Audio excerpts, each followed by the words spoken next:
Welcome, everyone. I'm Lori Roth, in tonight for Neil Cavuto.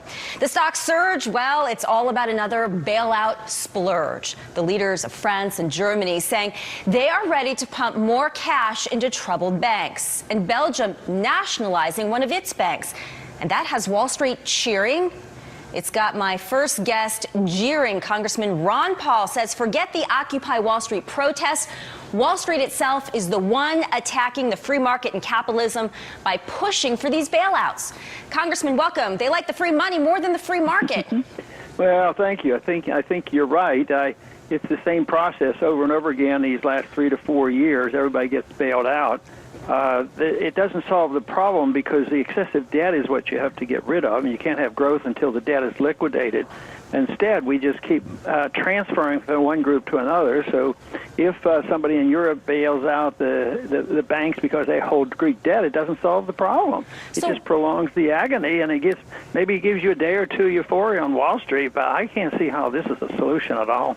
What is the solution, and why do governments all around the world, Europe today, it was the United States during the height of the financial crisis, it might be the United States again with the U.S. financials, why do they keep defaulting to the bailout?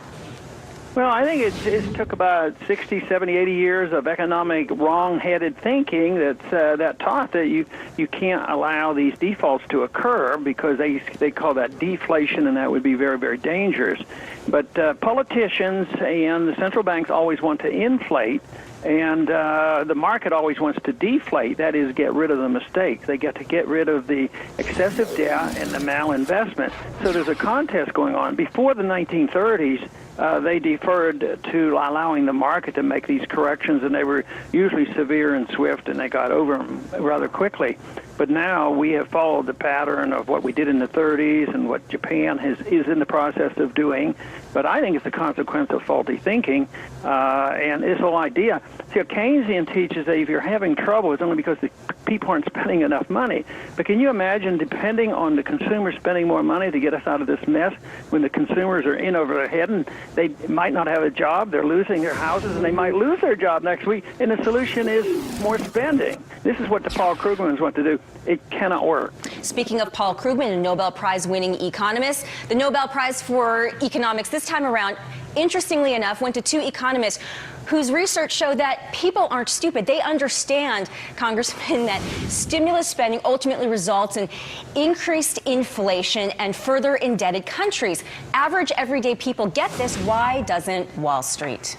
You'd wonder about why not the politicians who are really in charge of the monetary policy and the spending policy. If you can't spend your way out of these problems, you can't inflate your way out of it, and the average person on the street has figured this out, I think the politicians are way behind the curve. And yet I think there's a lot catching up, and I think that's what the demonstrations are about. They're saying that they don't trust what government tells us because they don't even believe the statistics, because the statistics we get are usually fudged. Because when they say there's only a 2% price inflation, most people know it's a lot more than that.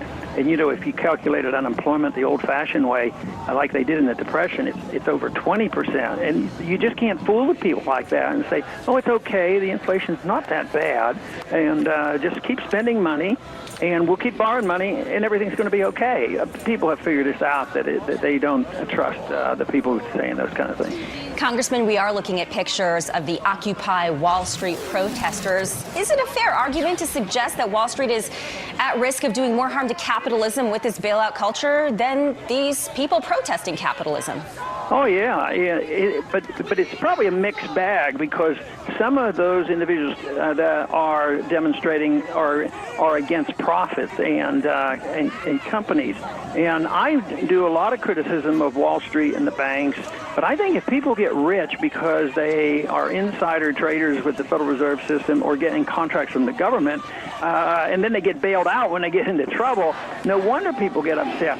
But if you have a Steve Jobs that is very wealthy because he produced a good product and the people loved the product and he produced a lot of jobs, I think that's entirely different. So I'd like to help sort that out and not blame capitalism and not corporations. Corporatism, which means corporations benefiting by special privileges, to me that's an entirely different thing. Congressman Ron Paul, many thanks for your time and your insights tonight. So, the stock rally on Wall Street and around the world, in fact, all about bailouts, not an improving global economy. So does that mean it doesn't have legs? Let's ask Fox Business All-Stars, Jonathan Hoenig, Mark Taji, Francis Newton, and Michael Pinto. Michael, joining me in studio this evening. Great to see you. Great to see you, Laura. Market How are Rally, you? I'm doing great. Thrilled to be here. This is quite an honor sitting in for Neil, of course. Absolutely. Market Rally, is this just a bailout boost today? Well, America's completely addicted to these bailouts. I mean, look what's going on in the country over the past few decades. We have bubble after bubble after bubble, and we thought Europe was going to collapse, okay? And copper went down from $3.50 a pound all the way to $3 below, and oil went from $114 to $78 a barrel. But then we hear, Jean-Claude Trichet is going to rev up the printing press and bail out Europe. Aren't we happy? And maybe we have QE3 in the works over here in the United States. So it's just bubble after bubble after bubble, trying to keep the real healing from occurring, which is the deleveraging of the American economy. Francis, bringing you in now, do you think that we can ultimately successfully, as Michael's suggesting, deleverage the economy instead of going from bailout to bailout to bailout and creating bubbles and further problems down the road, as we've seen really for a decade at least in this cycle? Well, I think in this cycle, exactly, the bubbles that we already have in place are going to cause another wave of deflation that's going to rival the Great Depression. It's just a matter of, at this point in time, Obama is trying to keep the stimulus high in order to keep the liquidity high so the market doesn't crash before he tries to go for re-election. But we are already in serious trouble, and no, another bubble is not going to fix it. However, if we do cut the spending, as they did in 1937 by 18%, we have to replace that liquidity with something. And if we don't have a private sector, we will not be able to do that, and we are risking having the debt crisis come over here. But Mark, the disconnect or the interesting thing is that corporate balance sheets are very healthy, and the U.S. stock market as a whole is historically cheap. It's true. And what's the smart money doing? A lot of corporations are in cash. They're not in the market right now. Yet we see enormous volatility in the markets because of short-term trading. Hedge funds, speculators are moving in and out of the markets with borrowed money. But the smart money is staying on the sidelines, and because they know that the worst is not over yet, Lori.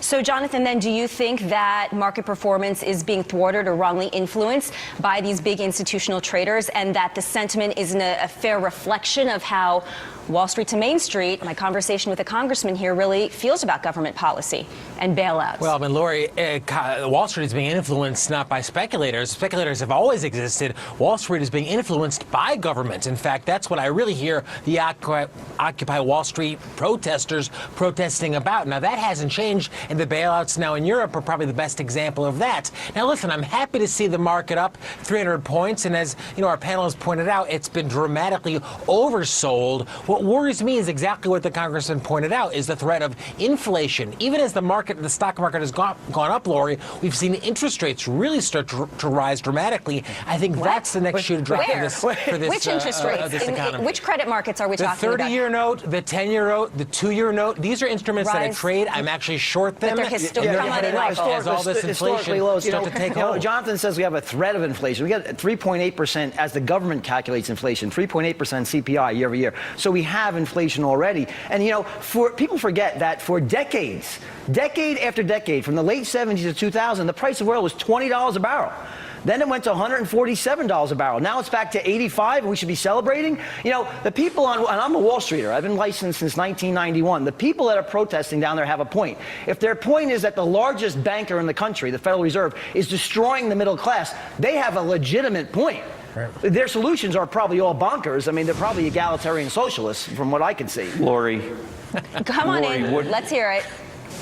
Lori, what really worries me is the amount of money we've flooded into this economy. At some point, the Fed is going to have to pull this money out, or we're going to have very high inflation in this economy. I don't know when, I don't know how they're going to do that, but this isn't like a hose. You just flood the economy with money, and then you just turn it off, and it goes away. I mean, we could have some very high inflation in the future. It is interesting to me that interest rates have been low since quantitative easing, the second round, and now we've got the twist, and it's really not making a difference. They've been falling since 1981. Interest rates have been falling. We have no risk of inflation. Our addiction to interest rates has become so inculcated in the American economy that you're right. Sooner or later, the supply issuance of treasuries or inflation is going to drive interest rates higher. And that's when the whole economy falls to pieces. All right. And that's I think last word. Yeah. No, I just said that's the point. What's a better bet, IBM or U.S. bond? Today, more investors are saying IBM. Everybody's saying invest in where you're going to get some yield. Thank you very much. We'll check back in with our all-star panel here later this hour. For now, though, the president in a pickle. Protect the populist protesters going after the fat cats, or protect the fat cats who are funding his re-election. It is a